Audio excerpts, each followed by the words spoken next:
Assalomu alaykum. Bugun e, valentlik va oksigen darajada ko'pchilik adashadigan moddalari demak ko'rib chiqamiz. Birinchisi mana bu e, is gazi yoki uglerod ikki oksidi. Buni mana struktura formulasi mana shu tartibda. Bu yerda mana bu uglerodni mana valentligi 3, oksidlanish darajasi +2. Ko'pchilik buni valentligi 2 deb o'ylashi mumkin. Kislorodni valentligini ham 2 deb o'ylashi mumkin. Demak, aslida uglerod valentligi 3, oksidlanish darajasi +2. Kislorodni valentligi ham 3, oksidlanish darajasi -2. Mana shu ikkita moddada mana uglerod va kislorodni ikkalasini valentligi ham 3. Faqat bu +2, bu -2. Endi ikkinchi ko'pchilik adashadigan moddamiz nitrat kislota. Buni mana struktura formulasi mana shu tartibda yozsak, mana bu uglerodni valentligi 4. Ko'pchilik mana 5 deb adashib qolishi mumkin. Demak, aslida valentligi 4. Oksidlanish darajasi +5. Keyin mana bu chetda turgan mana bu kislorodni valentligi 1. Mana bitta bog' bilan bog'langani uchun valentligi 1. Oksidlanish darajasi -2. Mana bu yoqqa yozib qo'ydik.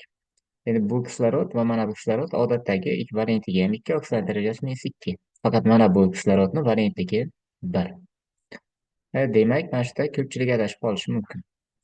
Shu paytgacha mana azotdan savol kelgan, mana bu kisloroddan kelib qolsa ham, demak, valentligi 1, oksidlanish darajasi -2. Endi keyingisi ammoniy nitrat. Mana bu struktura formulasi mana shunaqa.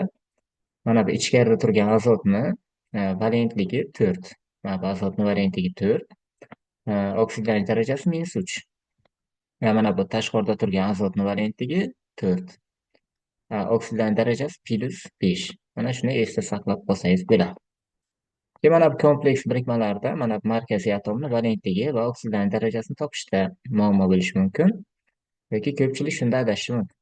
Demak, temir mana shu markaziy atomni valentligi mana bu koordinatsion soniga teng, ya'ni ligandlarni soniga teng.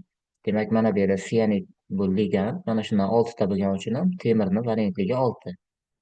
Lekin oksidlanish darajasini topgan vaqtda buni demak bo'lib yozishimiz kerak. Misol uchun mana shu moddani, mana bu sianidni kaliy va temirga bo'lib yuboramiz. Shunda kaliy sianid 4 ta kaliy bo'lgani uchun 4 ta kaliy sianid bo'ldi. Keyin temir, demak sianiddan 2 ta qoldi. Shunda buni oksidlanish darajasi +2 bo'ladi. Demak, valentligi 6, oksidlanish darajasi +2. Manimcha sizga foydali bo'ldi.